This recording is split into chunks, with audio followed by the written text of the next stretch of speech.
Greetings from Big Sur, my beautiful friends.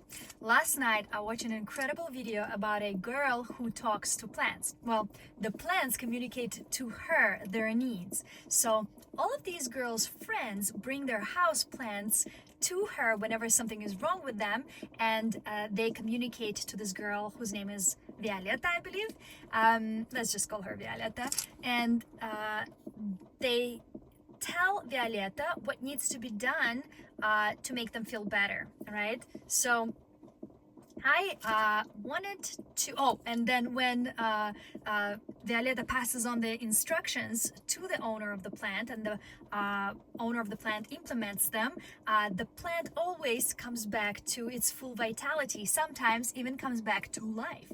So I wanted to share what the plants told Violeta with you, and also expand on that, on what I took away from that. Now, I don't have a picture of a plant with me, but since I do a ton of mushroom foraging, I have a ton of pictures of mushrooms, and I think it would be okay for us to pretend for a second that this is not a mushroom but a plant. And of course we all know that plants have their mushrooms have their own kingdom of fungi, right? Fungi is a separate kingdom. It's separate from plant kingdom. It is much closer related to animal kingdom, animals, humans, than to plant kingdom. But somehow I feel like still our mushroom would mind, no mushrooms would ever mind whether we call them plants or animals or fungi, right?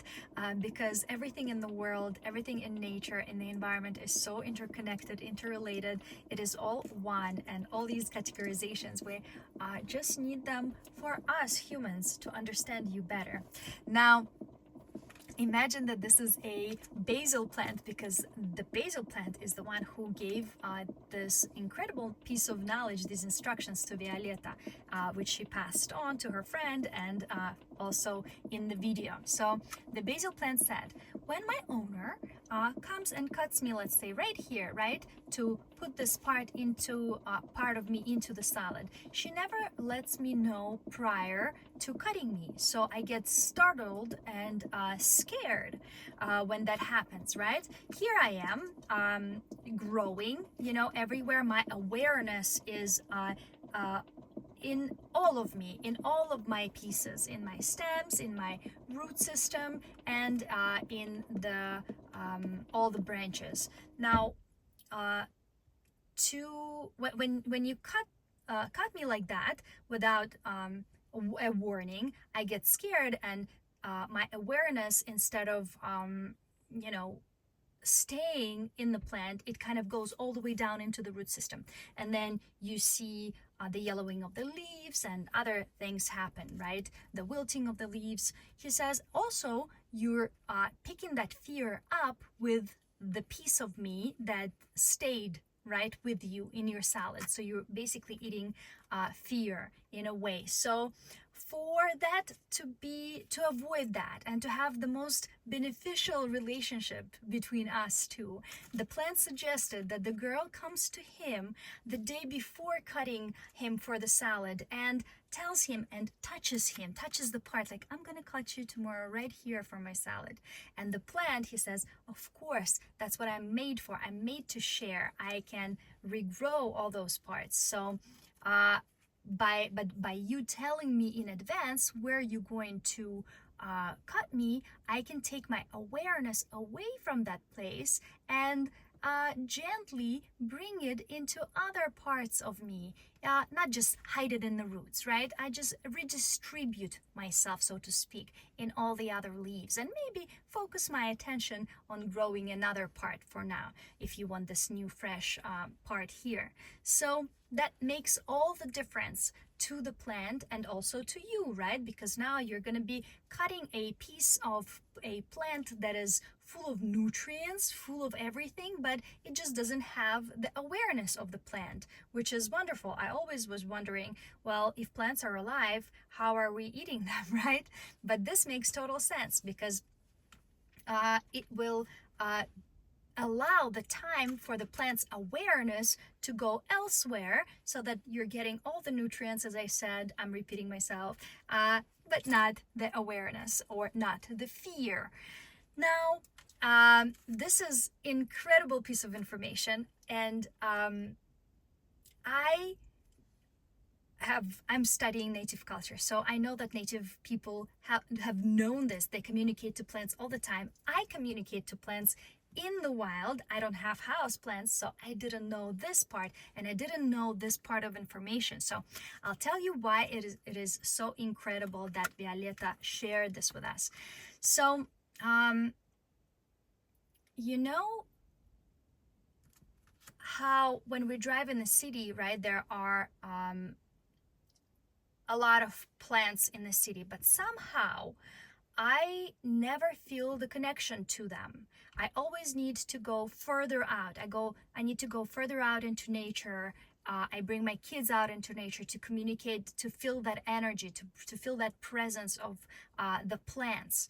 And the plants that grow in our, let's say, middle dividers when we drive, they just don't have that for some reason. I didn't feel it. Now it totally makes sense. And Violeta explained it. She said that it happens to all the plants, the farmed plants, the house plants, the plants on the streets in the cities. And she said that the streets, the plants on the streets, most of their awareness has gone down into their root systems long ago. And there's absolutely no awareness in the parts that we see in their stvali, in their basically in their bodies, right? It's all in the root system because we don't communicate to them ever, and we only treat them as objects, right? Coming there, you know how we cut trees,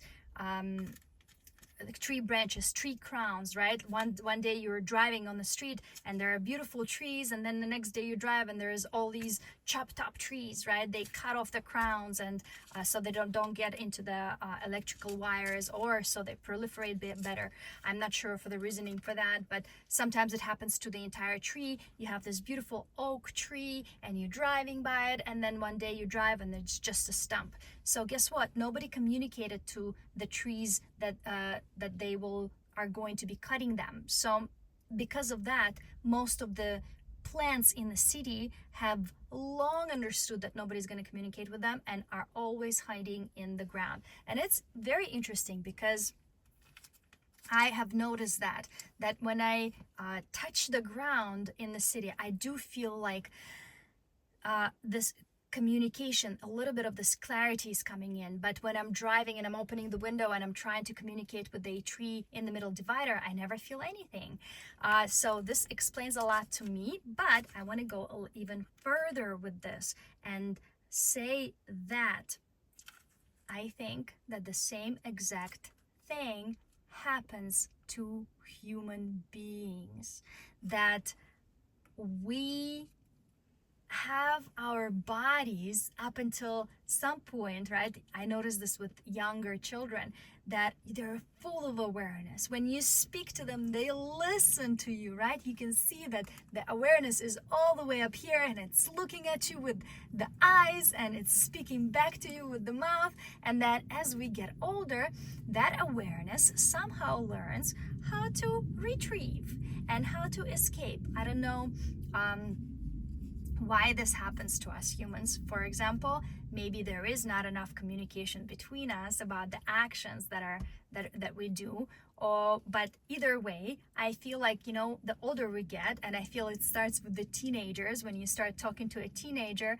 and you're communicating and you just see that the awareness is not there, the awareness is completely somewhere else, and the nodding and the yes are coming all out. Those are learned things that are automatically happening. Yes, mom. Yes. And but there is no presence in that conversation. And same thing happens, let's say to me, it happened today. This is how I noticed it, and this is how I connected the two together, because last night I watched this video. Today, as I woke up and I was putting a little bit of makeup on, I was looking in the mirror and I was all up in my thoughts. So I was staring at myself, but I was completely not present there. And then all of a sudden, this inner voice said, hey, come back to this moment. Look around. Why are you in your thoughts? Look at this ocean. Look here. Look at yourself in the eyes. You're here. And all of a sudden, I felt this rush of awareness, and bam, all of a sudden, I connected again to myself through my awareness. And all of a sudden, this picture of this last video, of the video that I watched last night, came to me, and I realized that that's exactly how awareness works. Sometimes it's all the way here, and sometimes it retrieves somewhere and hides somewhere, right? A lot of times it retrieves into our mental realm and away from the physical body. But it's so important to not let that happen, because things are just so much better when your awareness is fully present here, right? It's such a different experience.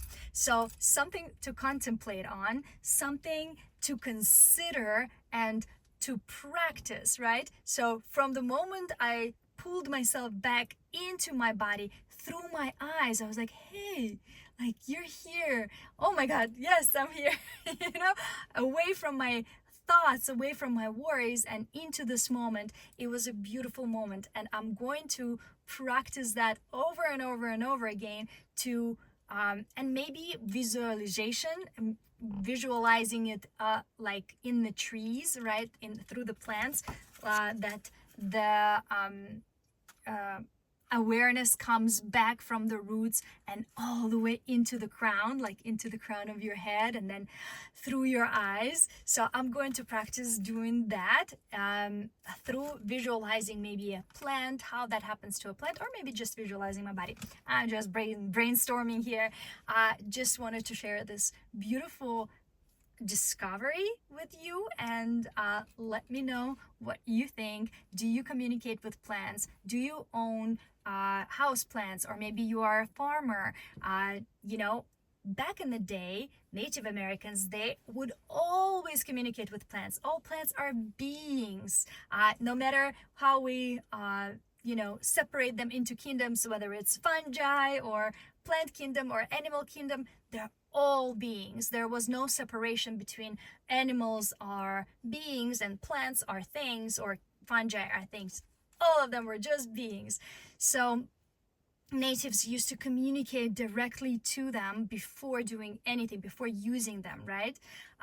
And they were also taking care of them. So let me know, do you have houseplants? Do you talk to them? Do you let them know prior to cutting them what you're going to do, to give them respectfully enough time to bring their awareness away from that spot that is being cut? Or if you own a farm, I watched this incredible guy, John Kempf.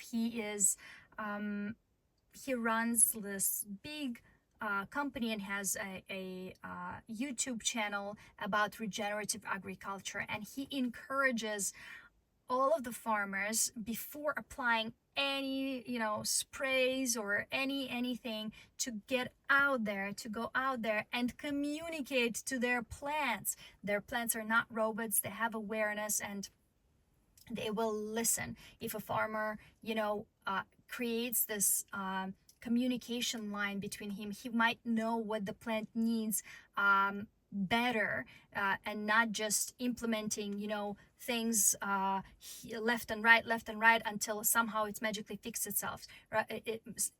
The plant magically becomes healthier, let's say. A lot of times all that's needed is communication. Ask the plant what he needs, and the answer will pop up into your head, and you'll know, and sometimes you won't even need to go through different testings and any of that, because you created communications. They're beings, they communicate to you. So do you do that? Do you communicate to plants?